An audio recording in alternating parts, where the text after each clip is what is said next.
Assalamualaikum warahmatullahi wabarakatuh. Bismillahirrahmanirrahim. Alhamdulillahi rabbil alamin. Wa bihi nasta'inu ala umurid dunya waddin. Wassalatu wassalamu ala asyrafil anbiya'i wal mursalin. Sayyidina wa habibina wa syafi'ina wa qurrati a'yunina wa maulana Muhammadin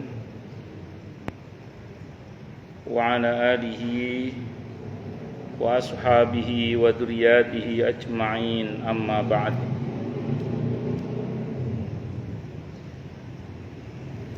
Asyhadu an la ilaha illallah wa asyhadu anna Muhammadar Rasulullah wa ufawwidu amri ilallah innallaha basirum bil ibad. Hasbiyallahu la ilaha illa huwa alaihi tawakkaltu wa huwa rabbul arsyil azim. Qala Allah ta'ala fi kitabihil karim hikayatan an nabiyillahi Musa alaihi salam. Rabbi syrah li sadri wa yassir li amri wahlul 'uqdatam min lisani yafqahu qawli. Para asatidah, para ibu-ibu sekalian, hafizoni wa hafizakunallah, bil khusus segenap pengurus Majelis Ta'lim Ibu-ibu Masjid At-Taqwa, yang semoga pengurusnya dan jamaahnya selalu dalam naungan rahmat, barokah, perlindungan serta bimbingan Allah Subhanahu wa ta'ala. Amin, Allahumma amin, insyaallah. Dan tentu saya doakan semoga kemuliaan ibu-ibu sekalian selalu dijaga dan ditingkatkan terus oleh Allah Subhanahu wa ta'ala sebagai seorang muslimah, sebagai seorang istri, sebagai seorang ibu, dunia hingga syurga. Amin, Allahumma amin, insyaallah. Allahumma inna nas'aluka ilman nafi'ah wa rizqan thayyibah wa amalan mutaqabbala wa fatahallahu lana futuhal arifin. Allahumma inna na'udzubika min ilmin la yanfa' wa amalin la yurfa' wa qalbin la yakhsha' wa du'a ila yusma'. Allahumma ati anfusana taqwaha wa zakkiha anta khairu man zakkaha anta waliyuha wa maulaha. Amin, Allahumma amin, insyaallah. Ibu-ibu sekalian, hafizoni wa hafizakunallah. Bab baru nggih. Bab tentang wajib mentaati penguasa dan haram mentaatinya dalam hal yang maksiat. Secara prinsip kita memang harus taat kepada pemimpin. Tapi karena pemimpin itu makhluk, maka taatnya dengan catatan, selama tidak durhaka kepada Allah Subhanahu wa ta'ala. Sehingga dikatakan la ta'ata li makhluqin fi ma'siyatil khaliq. Jadi tidak boleh taat kepada makhluk dalam hal durhaka kepada Al-Khaliq. Itu rumus. Maka kalau seandainya, ini seandainya nih, ada peraturan-peraturan yang bertentangan dengan syariat Allah dan Rasulnya Muhammad sallallahu alaihi wasallam, secara prinsip kita tidak wajib taat, bahkan tidak boleh taat. Tapi kalau nggak taat, kena konsekuensi Ustaz. Karena ada sistem. Berarti statusnya kita mukroh. Mukroh itu orang yang dipaksa oleh sistem. Maka kalaupun kita menjalankan itu bukan atas dasar ketaatan, tapi atas dasar keterpaksaan. Karena sistemnya menghendaki begitu.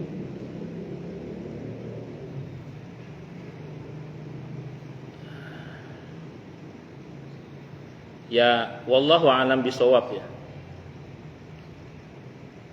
Kayak misalnya mungkin namanya orang yang masuk dalam sistem. Saya tidak pernah masuk dalam sistem soalnya. Kan kadang mungkin kena kan peraturan-peraturan apa yang sehingga kemudian mau tidak mau kadang ya harus menjalankan sistem itu. Yang kalau dia belajar agama dia tahu itu nggak benar misalnya. Tapi sistemnya menghendaki begitu, ya mau gimana lagi? Berarti jangan mentaati. Tapi kalaupun melaksanakan karena terpaksa, itu namanya mukroh. Yang begitu insya Allah dimaafkan. Yang begitu insya Allah dimaafkan. Jadi jangan dilaksanakan dengan senang hati, tapi dengan terpaksa. Karena memang sistem yang menghendaki begitu.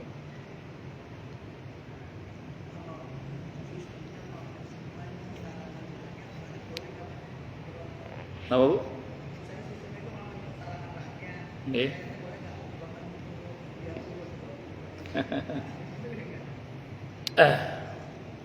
Kalau merujuk pada hadis yang kita bahas kemarin, selama masih sholat tidak boleh. Jadi selama pemimpinnya masih sholat tidak boleh diturunkan. Jadi kita nggak boleh memberontak selama pemimpinnya masih sholat. Dan dalam Islam perang itu perang atau pertumpahan darah, karena bagaimanapun juga upaya menurunkan seorang pemimpin itu pasti ada chaos, pasti ada keributan lah. Nah, Islam itu punya prinsip sebisa mungkin segala hal yang bersifat ada potensi menumpahkan darah itu sebisa mungkin dihindari, kecuali memang nggak ada jalan lain. Jadi itu prinsip dalam Islam sependek yang saya pahami.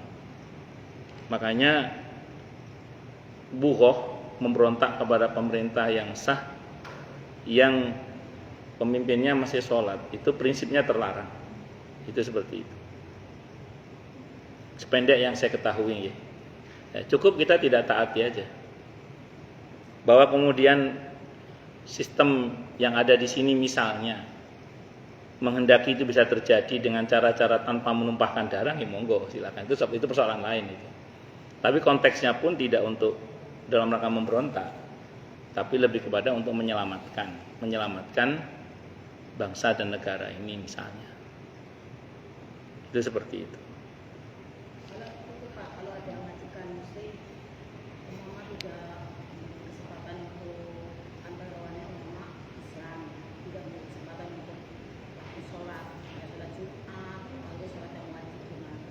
Sebenarnya kalau ada orang di luar Islam yang mempersulit karyawannya untuk beribadah sesuai dengan keyakinan dalam Islam, bahkan misalnya nun sewu ada kecenderungan mulosoro napa? Ya mempersulit, ngangel ngaten. Kalau sampai ngangel gitu, maka dia bisa masuk dalam kategori kafir harbi sebenarnya. Contoh gini, ada orang misalnya ya, bosnya itu orang kafir. Kalau karyawannya sholat dipotong gajinya misalnya. Kalau sholat Jumat dipotong gajinya misalnya. Pokoknya dipersulit. Untuk beribadah itu dipersulit. Pakai ancaman begitu, itu sudah harbi. Kalau harbi begitu itu, kalau dalam fikih Islam itu istilahnya halal Iya, diperangi. Halal darah dan hartanya itu halal sebenarnya. Cuman kalau saya ngomong gini jangan terus sembarangan juga, nanti urusannya sama polisi soalnya. Tapi maksud saya itu udah kategori harbi. Cari kerjaan lain lah. Kan banyak bos-bos yang lain yang baik, insya Allah. Yang muslim yang baik kan banyak. Atau mungkin bukan muslim tapi baik kan juga banyak mungkin. Dalam arti sebagai bos ya. Cari yang lain. Yang memberikan keleluasaan orang dalam beribadah kepada Allah Subhanahu wa taala.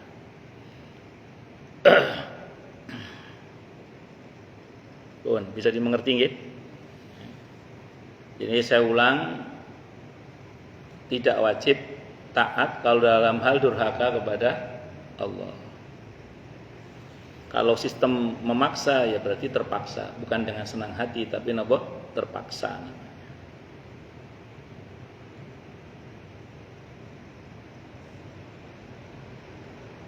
Qala Allah Ta'ala berfirman di surah An-Nisa ayat 59.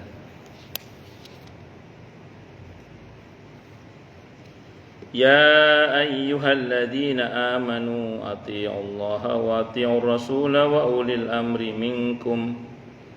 Hei orang-orang yang telah beriman, taatilah Allah dan taatilah Rasul, wa ulil amri minkum, dan orang-orang yang memerintah kamu sekalian. Cuman saya ulang tadi, kepada Allah dan Rasulnya ketaatannya tanpa syarat. Tapi kalau kepada selain Allah termasuk ulil amri dalam hal ini, itu taatnya dengan syarat. Syaratnya apa? Syaratnya selama perintahnya tidak melanggar syariat. Syariat Islam maksudnya.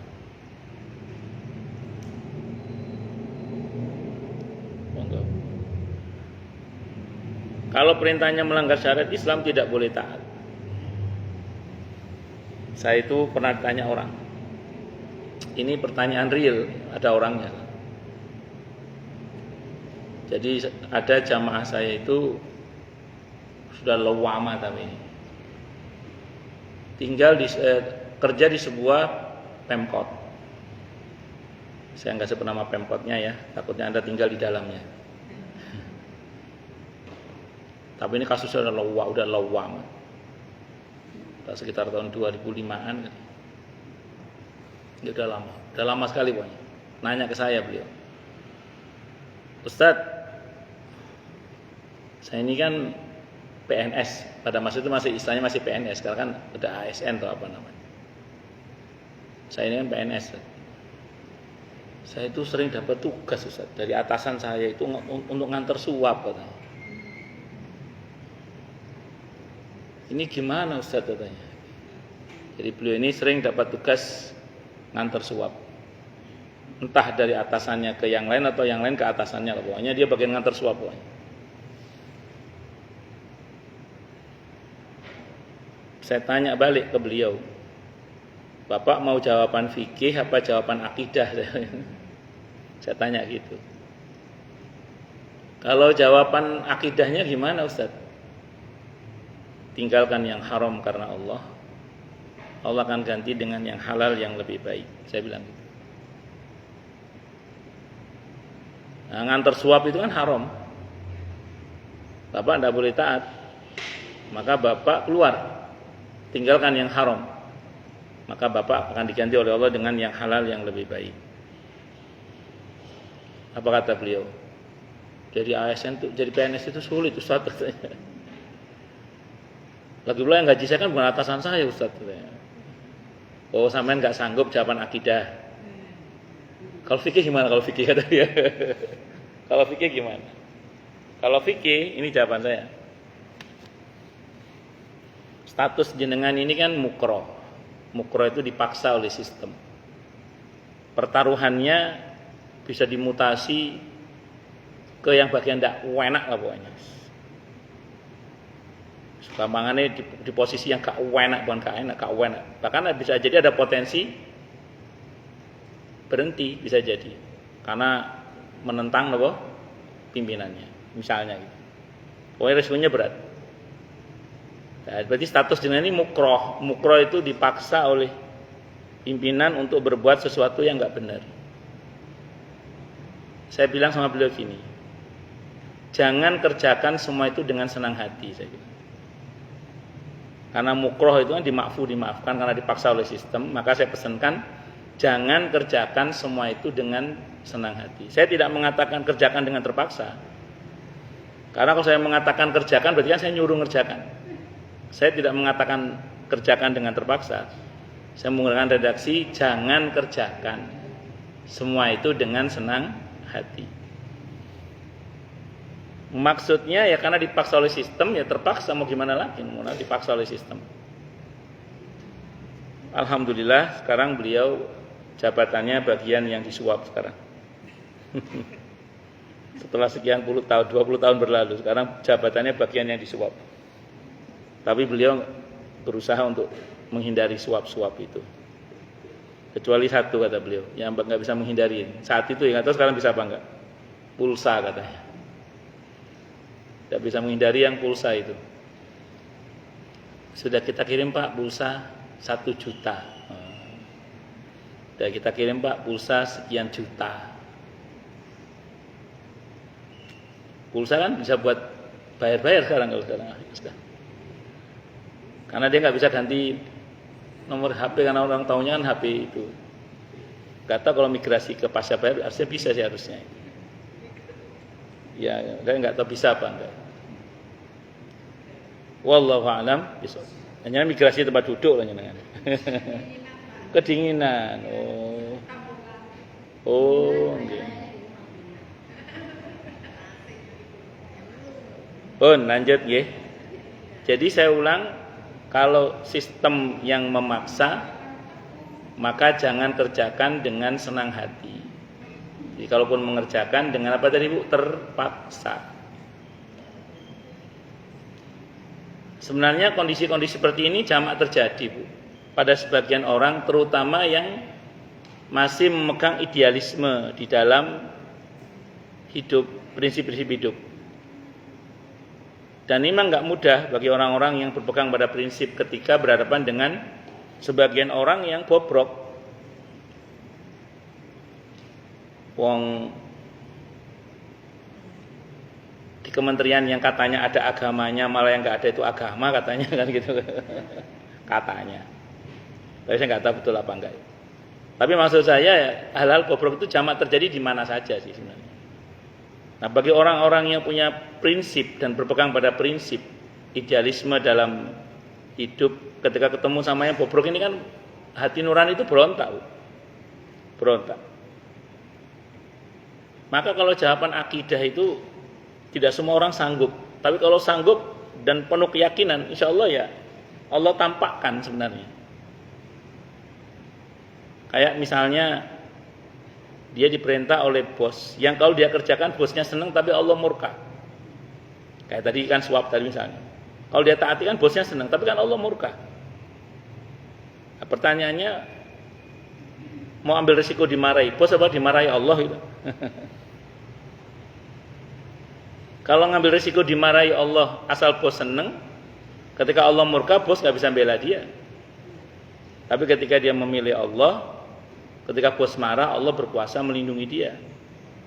Makanya kalau orang mantep banget, bismillah, meninggalkan yang haram, Allah akan ganti dengan yang halal yang lebih baik. Sebenarnya gitu. Man taraka lillah fawadallahu khairam minhu. Siapa yang meninggalkan karena Allah, Allah akan ganti dengan yang lebih baik dari yang haram itu. Itu rumusnya itu gitu. Walaupun fikih itu lebih rasional ya. Fikih itu lebih rasional. Loh, pakai pendekatan fikih itu melanggar hukum enggak? Loh, fikih itu hukum, kok melanggar hukum gimana? Jadi fikih itu sendiri itu hukum. Pembahasannya kan masalah hukum. Kok melanggar hukum gimana? Saya katakan tadi bahwa di dalam Islam ada prinsip di mana orang-orang dengan posisi yang dipaksa oleh sistem itu dimaafkan. Kriteria dipaksa sehingga masuk kategori darurat atau hajat yang mendesak Sehingga yang terlarang menjadi boleh itu apa kriterianya Ustaz? Misalnya ketika harta terancam, fisik terancam, kehormatan terancam, agama terancam, keturunan terancam misalnya. Jadi keadaan-keadaan seperti ini masuk dalam kategori darurat. Nah, itu hilangnya pekerjaan itu masuk dalam kategori hilangnya harta tadi itu masuk dalam kategori darurat atau hajat yang mendesak. Ya, dan kalau itu dipaksa oleh apa tadi? Sistem. Ini yang saya maksud sistemnya ya, bukan berkaitan dengan memang pekerjaannya yang haram. Kalau pekerjaannya yang haram, nggak ada pilihan, harus keluar. Misalnya ada orang kalau nanya ke saya, ada orang kerja di tempat yang memang betul-betul haram, misalnya sebagai pelacur. Gak usah berdebat, berzina itu haram. Jadi nggak ada istilah saya tobatnya bertahap dulu Ustaz ya.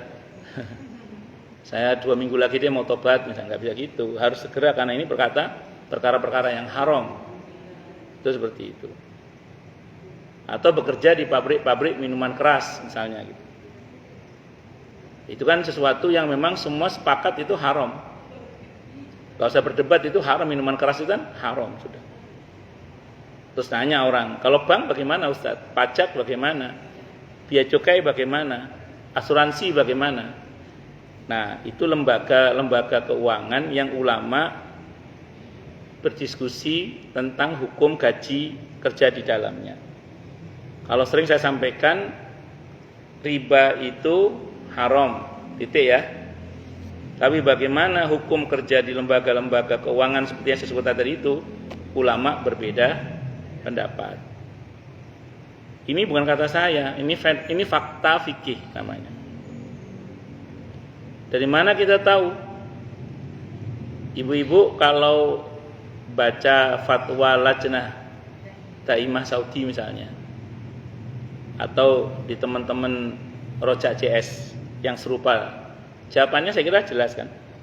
Pokoknya ma yatawalladu minal haram fahuwa haram. Yang muncul dari sesuatu yang haram is haram gitu aja. Sehingga fatwanya keluar. Kan seperti itu nggih. Itu yang terjadi. Tapi coba sekali waktu ibu baca fatwanya Syekh Yusuf Qaradawi rahimahullah misalnya. Atau teman-teman di Persis Bandung terutama. Atau fatwa-fatwa yang ada di Darul Ifta Mesir setelah tahun 2002. Setelah tahun 2002 tapi fatwa yang setelah tahun 2002. Ibu akan tahu di situ fatwa-fatwa bahwa gaji orang-orang kerja di lembaga-lembaga tersebut itu halal. Dan ada dalilnya, ada dasarnya sesuai dengan pemahaman fikih yang dipahami oleh para mufti-mufti tersebut. Silakan dibaca sendiri aja nanti fatwa-fatwanya. Allahu Akbar. Bisa dimengerti nggih? Nah, tapi kalau yang jelas-jelas haram, yang tidak ada khilaf, keluar sudah. Gak ada pilihan lain tadi sebagai pelacur, sebagai minuman keras tadi dan seterusnya itu nggak ada pilihan lain, nggak keluar. Itu seperti itu. Karena itu memang perbuatan yang nyata-nyata diharamkan. Itu seperti itu.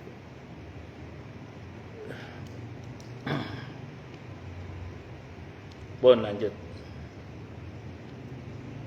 Ini sependek yang saya pahami ya. Nah, selebihnya wallahu alam bishawab. Apa Bu? Hasil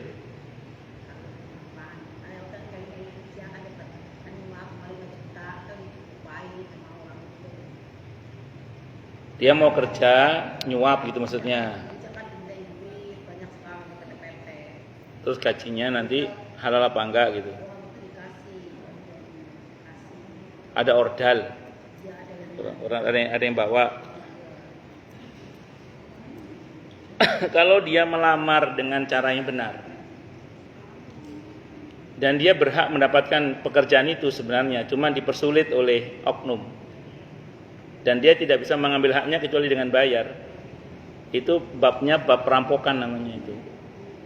Jadi yang bayar itu halal, yang haram yang minta uangnya itu.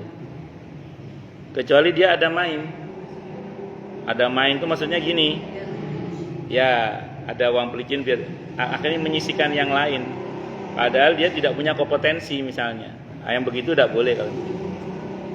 Tapi kalau dia sudah mendaftar sesuai dengan keharusannya, yang dia punya kompetensi untuk diterima, yang tiba-tiba ada oknum-oknum yang minta bayaran yang kalau tidak akan pernah dikeluarkan surat penerimaannya atau apa, sehingga terpaksa dia mengeluarkan itu untuk mengambil haknya, itu bukan bab penyuapan, itu bab perampokan namanya. Jadi todong itu namanya. Itu haram bagi yang minta, halal bagi yang bayar, karena dia dipaksa oleh oknum yang zalim tadi itu. Ngoten nggih, wallahu a'lam bishawab. Pun. Wa an Ibnu Umar, dan diceritakan dari Abdullah bin Umar radhiyallahu anhuma anin nabi, dari nabi kita Muhammad sallallahu alaihi wasallam. Beliau bersabda, alal mar'il muslimi as-sam'u wa ta'atu fima ahabba wa kariha illa ayyumara bi ma'siyatin. Wajib atas setiap muslim mendengar dan taat kepada pemimpin, maksudnya fima ahabba wa kariha, terkait dengan apa yang dia sukai maupun yang dia tidak sukai. Illa, kecuali ayyumara, kalau dia diperintah bi maksiatin, durhaka kepada Allah. Fa in umira bi maksiatin, maka apabila dia diperintah untuk berbuat maksiat, fala sam'a wala ta'ata, maka tidak boleh taat, tidak boleh mendengar dan mentaatinya. Muttafaqun alaih, Bukhari, Muslim. Sampai sini paham ya? Jadi tidak wajib taat kalau maksiat.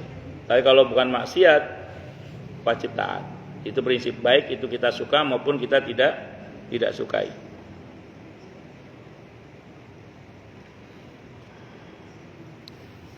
Wa anhu, dan diceritakan dari Abdullah bin Umar radhiyallahu anhuma qala, beliau berkata, kunna, adalah kami, idza bay'na, apabila kami berbaiat atau membaiat Rasulullah sallallahu alaihi wasallam ala sam'i wa ta'ati, untuk taat, untuk siap mendengar dan taat. Yaqulu lana, beliau bersabda kepada kami, fi mastata'tum, semampu kalian. Muttafaqun alaih, Bukhari, Muslim. Mentaati Allah dan Rasulnya itu semampu kita. Apalagi kalau itu selain Allah dan Rasulnya. Kepada Allah dan Rasulnya aja semampu kita. Mentaati Allah dan Rasulnya itu semampumu, kata Nabi dalam hadis ini. Semampumu, bukan seenakmu. Itu. Kadang orang memahami semampumu, seenakmu. Yang betul adalah semampumu. Allahu Akbar.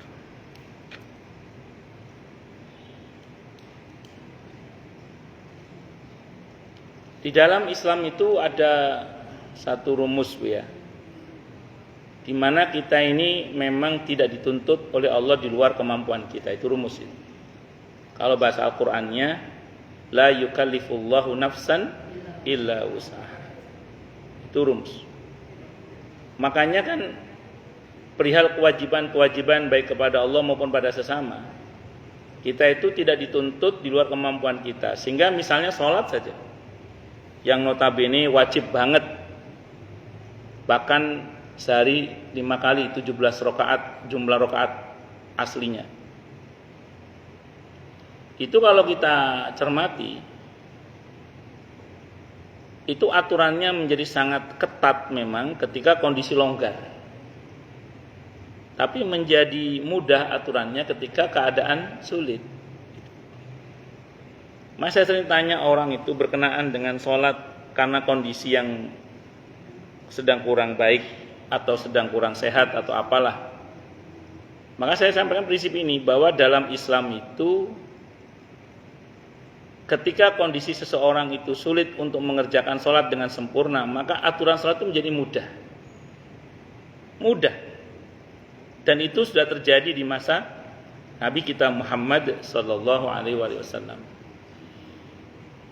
Nggak usah memaksakan untuk sempurna, nyatanya memang nggak bisa sempurna. Dan tidak usah khawatir, memang syariat tidak menuntut kita untuk sempurna.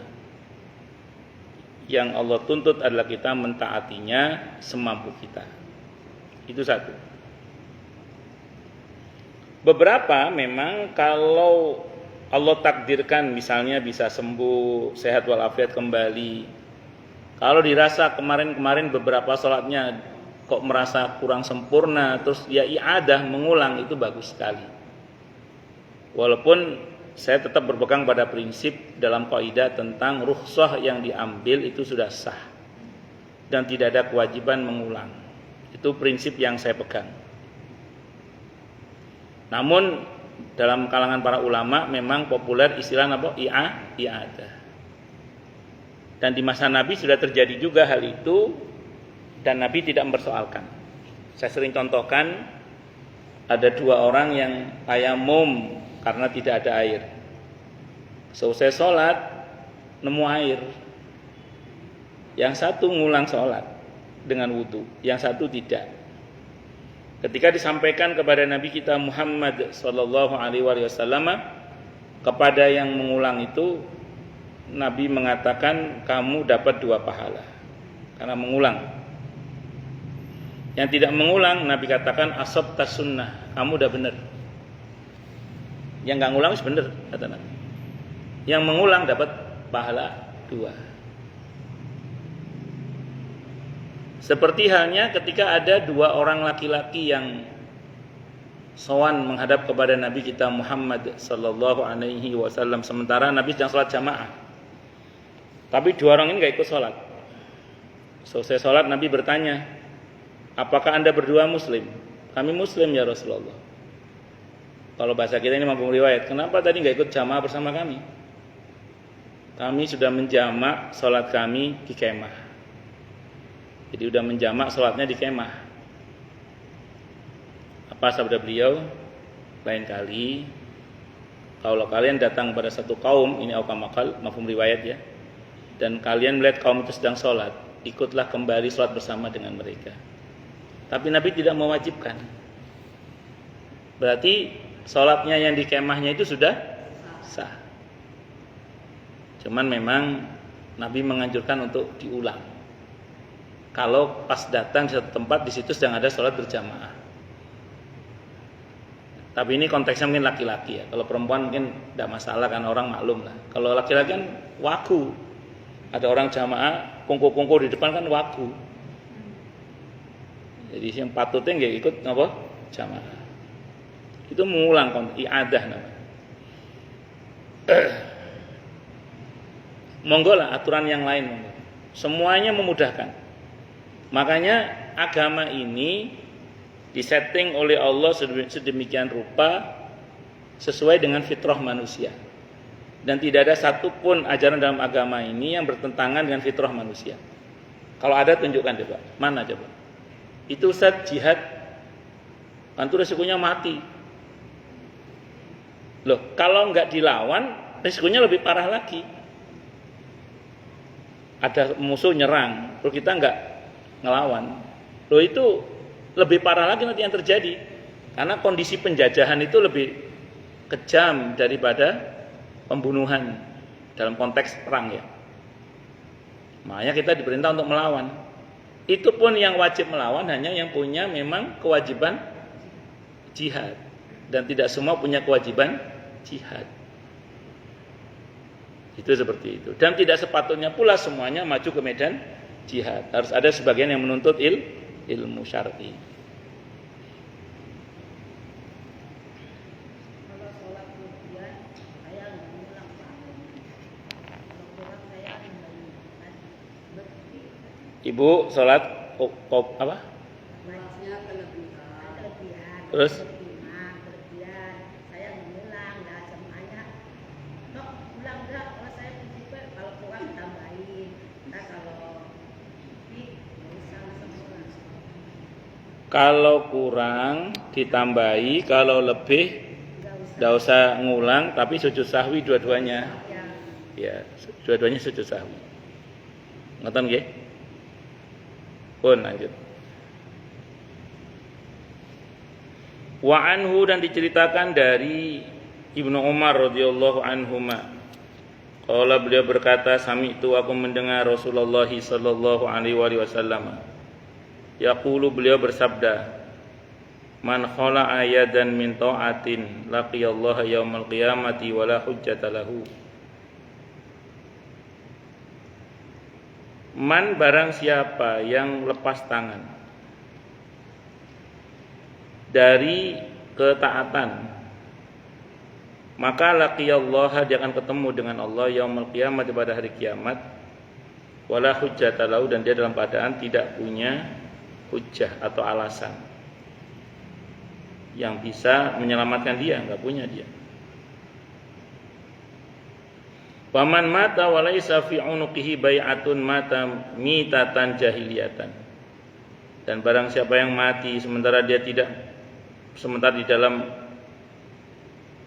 punggung lehernya tidak ada baiat, sumpah setia pada pemerintah, mata mitatan jahiliyah, maka dia mati dengan cara mati jahiliyah. Kalau ada orang tidak pernah menyatakan sumpah setia kepada pemimpin dan mati dalam keadaan seperti itu, maka dia mati dalam keadaan jahiliyah. Rawahu Muslim, hadis riwayat Muslim. Wa fi riwayatin lahu, dan riwayat yang lain milik Imam Muslim, man mata wa mufariqul lil jamaati fa innahu yamutu mitatan jahiliyatan. Barang siapa yang mati sedangkan dia memisahkan diri dari jamaah, maka sungguhnya ia mati seperti mati pada zaman jahiliyah. Allahu Akbar. Ya, saya nggak bisa ngomong apa-apa selain dari ketentuan dalam agama itu ya begitu. Jadi di antara konsekuensi yang harus kita lakukan sebagai seorang muslim adalah mentaati pemimpin. Saya ulang, kecuali dalam hal maksiat. Nah, dalam hati kita punya prinsip itu juga harus pokoknya selama tidak bertentangan syariat, saya komitmen untuk mentaati. Kalau bertentangan syariat, tidak boleh taat. Kalau dipaksa oleh sistem, jangan kerjakan dengan senang hati, tapi terpaksa. Itu namanya mukroh, orang yang dipaksa oleh sistem. Kalau begitu tidak apa-apa. Dan bughah, memberontak, itu dosa besar dalam Islam, tidak boleh. Kepada pemimpin yang masih sholat, itu tidak boleh. Wa'an Anasin, dan cerita dari sahabat Anas ibn Malik radhiyallahu anhu, qala, beliau berkata, qala, bersabda siapa Rasulullah sallallahu alaihi wasallam, isma'u wa ati'u wa in istu'mila alaikum abdun habasyiyun ka'anna ra'sahu zabibatun, rawahu al-Bukhari. Dengarkanlah dan taatilah olehmu walaupun yang menguasai kamu adalah seorang budak Ethiopia yang bentuk kepalanya seperti biji korma. Hadisnya riwayat Al-Bukhari. Entah saking kecilnya atau saking hitamnya, saya nggak tahu. Dulu di masa Nabi orang kulit hitam itu direndahkan. Tapi kalau Nabi yang nunjuk dia sebagai pemimpin, wajib taat. Contohnya siapa? Sahabat Bilal radhiyallahu anhu pernah ditunjuk oleh Nabi untuk menjadi pemimpin di Damaskus. Semua sahabat hormat, tidak berani ngelawan. Kenapa? Karena dia pemimpin yang ditunjuk oleh Nabi kita Muhammad sallallahu alaihi wasallam. Siapa lagi yang pernah jadi pemimpin? Zaid bin Harisah radhiyallahu anhu, itu kan mantan budak. Tapi ketika Nabi yang menunjuk beliau sebagai pemimpin, wajib taat, tidak ada pilihan. Apa wajib taat. Ya, saya ulang tadi karena ini orang-orang pilihannya Nabi, ya pasti bener ngoten mawon. Siapa lagi? Anaknya Usama bin Zaid radhiyallahu anhu. Usama ibn Zaid ibn Haritsah radhiyallahu anhuma pernah memimpin perang yang dipimpin siapa? Abu Bakar As-Siddiq radhiyallahu anhu. Yang dipimpin itu Sayyidina Umar radhiyallahu anhu. Yang dipimpin siapa? Sayyidina Utsman bin Affan radhiyallahu anhu. Sayyidina Ali bin Abi Thalib radhiyallahu anhu. Bayangkan perang yang mimpin anak muda usianya baru 17 tahun. Yang nunjuk Nabi langsung. Yang dipimpin sekelas Abu Bakar As-Siddiq radhiyallahu anhu, orang-orang yang mulia itu. Ya nurut semua. Kenapa? Karena itu prinsip dalam Islam. Makanya kalau di lingkungan jenengan ditunjuk Pak RT, siapa dari Pak RT? Bakul bakso keliling dulu misalnya. Ya, tidak bisa gitu. Nyatanya dia yang dipilih oleh masyarakatnya untuk jadi ketua RT di situ, ya harus hormat. Pernah nggak dalam satu pemilihan RT atau RW ngoten nggih, yang jadi itu yang nggak diduga, orang yang sebenarnya itu karena nggak ada yang jago, akhirnya isopo sebenono pantas-pantasan, ternyata yang buat pantasan malah yang jadi itu malahan. Pernah gitu nggak? Pernah. Ya udah, karena sudah jadi, taati, hormati sebagai pemimpin. Jangan tidak dihormati. Dulu di masa Nabi, para sahabat-sahabat yang tadinya secara strata sosial dihina ya. Tapi begitu jadi pemimpin, mereka dihormati semua. Dan kita harus bersikap seperti itu. Selama tidak durhaka kepada Allah. Kalau durhaka tidak wajib taat. Nah, saya itu sama Pak RT saya, walaupun beliau jamaah saya tetap hormat. Kenapa? Karena beliau kepemimpin saya di lingkungan saya hormati. Itu seperti itu. Karena begitulah sepatutnya kita bersikap kepada pemimpin. Dalam konteks ibu-ibu, pemimpinnya siapa? Suami. Ya, hormati suami. Usamah ibn Zaid ibn Harisah radhiyallahu anhu. Usama ibn Zaid ibn Harisah. Okay. Nah itu saya ulang nggih. Berkaitan dengan ini, saya ulang tadi, dalam Islam kita wajib taat tadi. Walaupun tadi saya ulang, orang itu tadinya misalnya nun sewu bukan orang yang diperhitungkan dalam strata sosialnya. Tapi begitu menjadi pemimpin ya harus dihormati selama tidak durhaka kepada Allah. Kalau durhaka kepada Allah tidak wajib taat. Termasuk jenengan sebagai nun sewu nggih istri, siapa tadi? Suami. Walaupun ibu-ibu lebih hebat dari suami, tapi ibu-ibu harus tetap menghormati suami sebagai kepala rumah tangga. Monggo. Kenapa?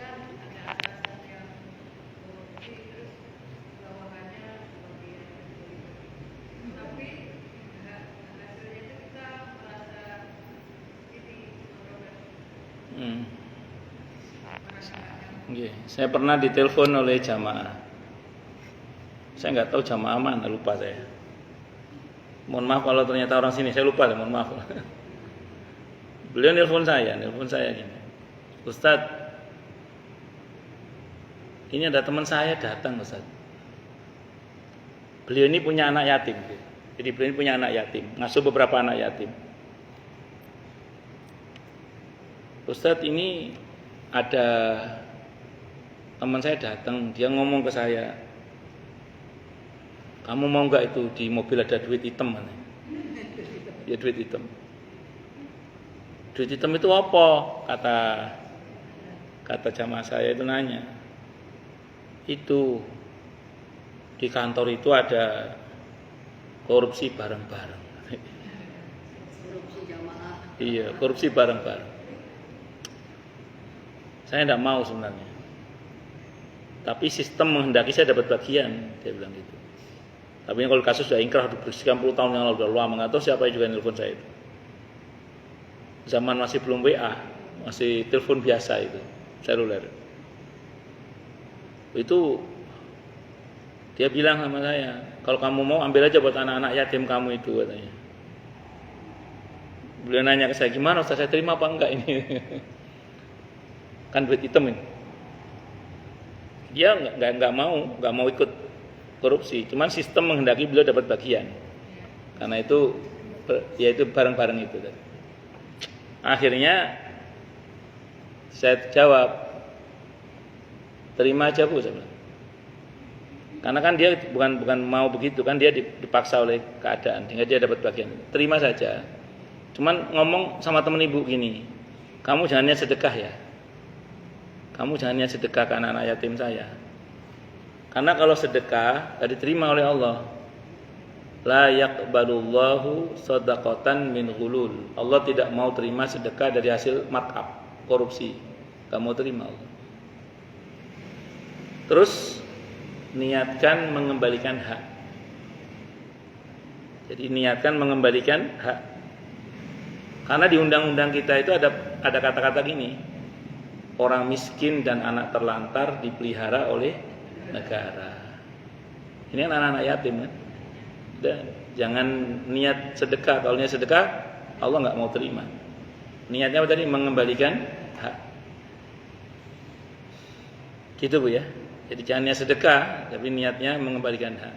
Dan kalau dia memang dipaksa oleh sistem, insya Allah dia dimaafkan oleh Allah. Yang penting dia jangan mau, iya. Karena keadaan aja yang membuat dia dipaksa untuk mau menerima bagian itu. Kalau enggak biasanya disingkirkan biasanya. Kan ada yang begitu nggih?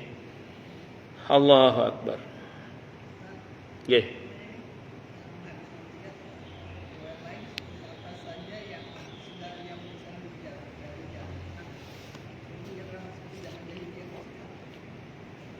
Kan kita ini ada komunitas kaum muslimin. Kok kita itu dewe, nggak mau gabung dengan kaum muslimin yang lain. Iya, biasanya ini orang-orang egois, eksklusif, nggak mau gabung dengan muslim yang lain. Nah, ini hati-hati. Makanya saya sering bilang di mana-mana di Indonesia ini menandai aliran sesat itu gampang, eksklusif. Kenapa? Karena di Indonesia ini belajar agama itu terbuka. Semua bisa mengakses. Dan negara memberikan keleluasaan untuk itu. Kok ada sekelompok orang dalam beragamanya eksklusif, menutup diri dari yang lain. Nah, ini patut kita bertanya, jangan-jangan. Saya tidak langsung ngasih stempel lah, jangan-jangan. Itu aliran sesat. Makanya kalau dia keluar dari jamaah seperti ini, jamaah kaum muslimin bersikap eksklusif, tidak inklusif, ngerinya masuk dalam kategori hadis ini, ngerinya. Yang mati dalam keadaan su'ul khotimah maksudnya, naudzubillahi minasyarri dzalik. Karena kan pasti posisinya dia memutus hubungan dengan saudara-saudaranya yang seiman kan. Padahal dalam Islam kita tidak boleh memutus hubungan dengan saudara-saudara seiman. Ngoten nggih, wallahu a'lam bishawab. Ya monggo silakan yang mau tanya dulu. Tanya, protes, marah boleh. Monggo silakan kalau ada. Oh, jelas semua nggih? Atau tidak jelas semua? Oke, monggo. Monggo silakan.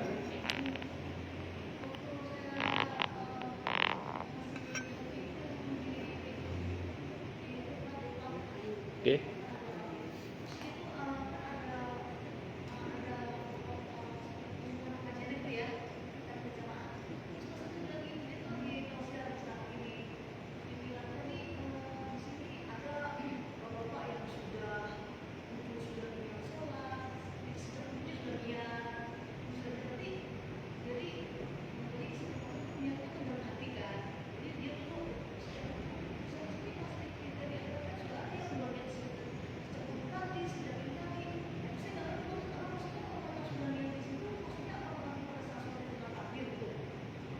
Bagus.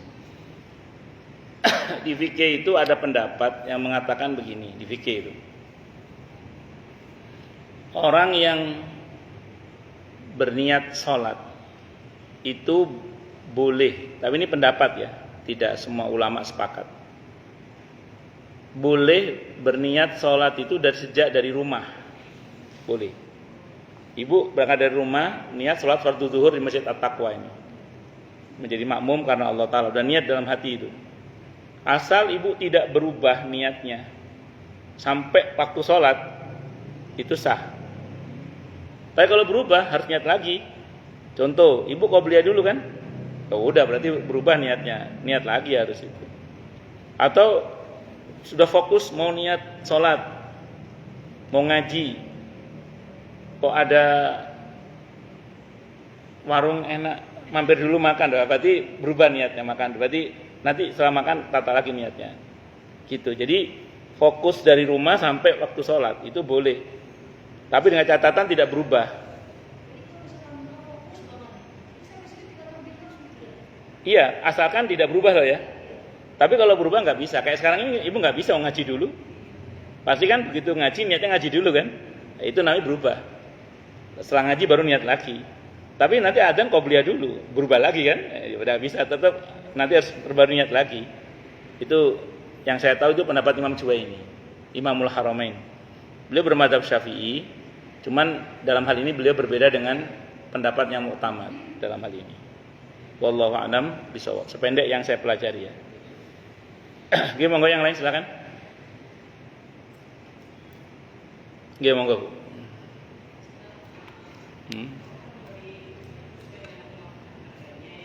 Allah memberi apa Bu? Oh, nggih.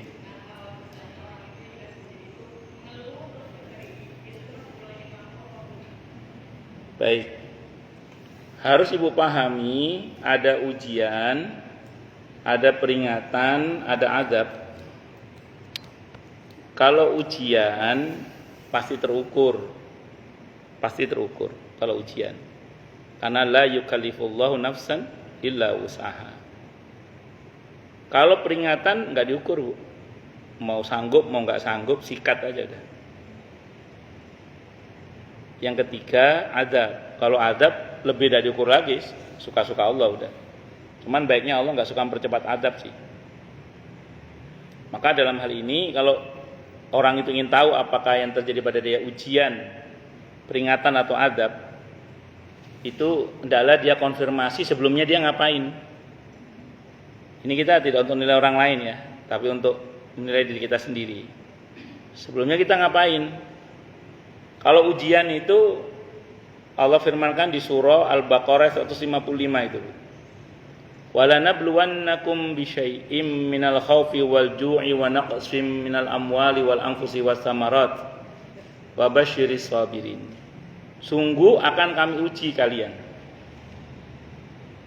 Kalian dalam ayat ini siapa Bu? Orang yang Allah panggil sebelumnya. Siapa orang yang Allah panggil sebelumnya? Al-Baqarah ayat 153. Ya ayyuhalladzina amanu ista'inu bisabri wassalah. Innallaha ma'as sabirin. Jadi orang yang beriman dan selalu berusaha memperbaiki hubungannya dengan Allah dan sesamanya, sehingga kemudian dia betul-betul minta tolong kepada Allah itu dengan memperbaiki hubungan itu dengan sholat, sabar dan sholat. Nah, kalau ada orang Bu, dia sudah berusaha begitu, sudah berusaha memperbaiki hubungan dengan Allah dan dengan sesamanya dengan baik dan benar. Dia berusaha memperbaiki sholatnya, sabarnya, puasanya. Ada yang menafsirkan sabar itu puasa. Dia berusaha sudah, tapi masih terjadi juga hal yang tidak enak dalam kehidupannya. Insya Allah itu ujian. Insya Allah itu ujian. Nah, tapi kalau bicara peringatan itu Allah ingatkan kita di surah At-Taubah 126 tentang orang-orang munafik.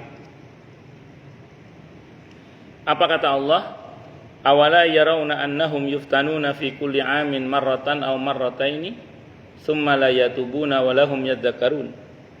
Apakah mereka orang-orang munafik itu tidak memperhatikan bahwasanya mereka itu diuji di terjemahannya? Kalau ibu baca terjemahan yang lain diberi musibah, kalau ibu baca tafsirnya diberi peringatan, itu maknanya. Sekali atau dua kali dalam setahun, tapi kok nggak tobat-tobat dan tidak pula mengambil pelajaran. Ayat ini konteksnya bukan ujian tapi peringatan, walaupun terjemahannya diuji. Tapi yang pas itu dalam tafsirnya yuftan, di situ diberi peringatan, diberi musibah. Kalau ibu baca tafsirnya, musibahnya apa? Dipermalukan, dibuka aibnya. Sekali atau dua kali, dalam berkali-kali maksudnya. Kata Allah, gitulah kok nggak tobat-tobat dan tidak pula mengambil pelajaran. Maka kalau ujian cukup dengan sabar, selesai insya Allah. Kalau peringatan sabar saja nggak cukup, harus segera tobat dan mengambil pelajaran. Celakanya kadang orang yang diberi peringatan itu ngerasanya diuji aja, sehingga dia merasa perlu sabar tok. Padahal sabar aja nggak cukup. Dia harus tobat dan mengambil pelajaran. Harus itu. Yang ketiga, adab. Kalau adab ini Allah gambarkan dalam Al-Quran di surah Fatir ayat 45 itu. Lau yu'akhidullahu an-nasa bima kasabu ma taraka ala dhahriha min dabbah walaki yu'akhiruhum ila ajalin musamma. Kalau Allah berkenan mengadab manusia dikarenakan apa yang mereka lakukan, niscaya tidak akan tersisa satu binatang melata pun di muka bumi ini. Surah Fatir surah ke-35 ayat 45. Surah ke-35 ayat 45 gitu. Akan tapi Allah sengaja menangguhkannya hingga batas waktu yang Allah tentukan. Jadi kalau adab itu cirinya menghabiskan, menghabiskan. Maka kalau sampai turun bencana yang sifatnya menghabiskan itu biasanya itu karakternya adab itu gitu. Kalau yang ini tidak cukup hanya tobat dan mengambil pelajaran, tapi ditambah satu lagi, segera, mumpung belum terlambat. Artinya terlambat kayak Fir'aun, terlambat mati su'ul khotimah. Na'udzubillah min syarri dzalik. Berarti kebakaran termasuk menghabiskan ya azab. Apa Bu? Bisa juga kebakaran itu juga bisa dikategorikan azab, kayak contoh di Amerika itu. Bisa juga, walaupun bisa jadi tidak pula, karena tergantung setelahnya apa yang terjadi. Ya. Jadi wallahu alam bishawab. Setelahnya atau sebelumnya yang kita? Sebelumnya iya, kalau sebelumnya kan berbanding lurus dengan kedurhakaan, biasanya diberi istidraj baru dihajar. Setelahnya lagi apa yang terjadi setelahnya? Kalau setelahnya dia menyadari, dia tobat, dia masih selamat lah itu. Tapi kalau setelahnya dia malah tambah durhaka, tambah hancur aja. Hanya nunggu waktu aja. Ngoten nggih? Wallahu a'lam bishawab. Monggo Bu.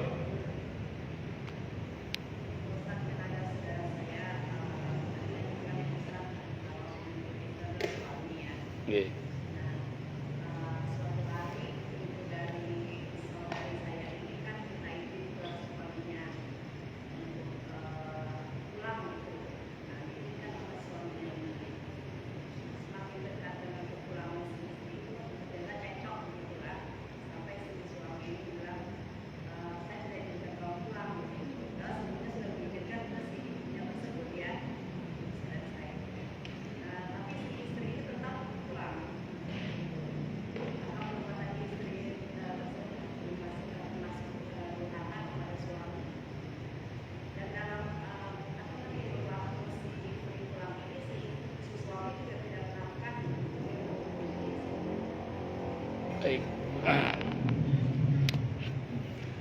Larangan suami kalau bertentangan dengan syariat, maka larangan suami tidak wajib ditaati.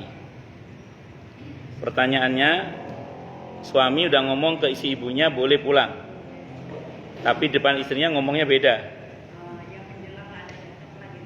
ya terus dilarang gitu. Nah dalam konteks ini istri mau ke ibunya dalam rangka untuk berbakti. Sementara si suami tidak mengizinkan, padahal suami juga tidak berbakti pada mertuanya juga.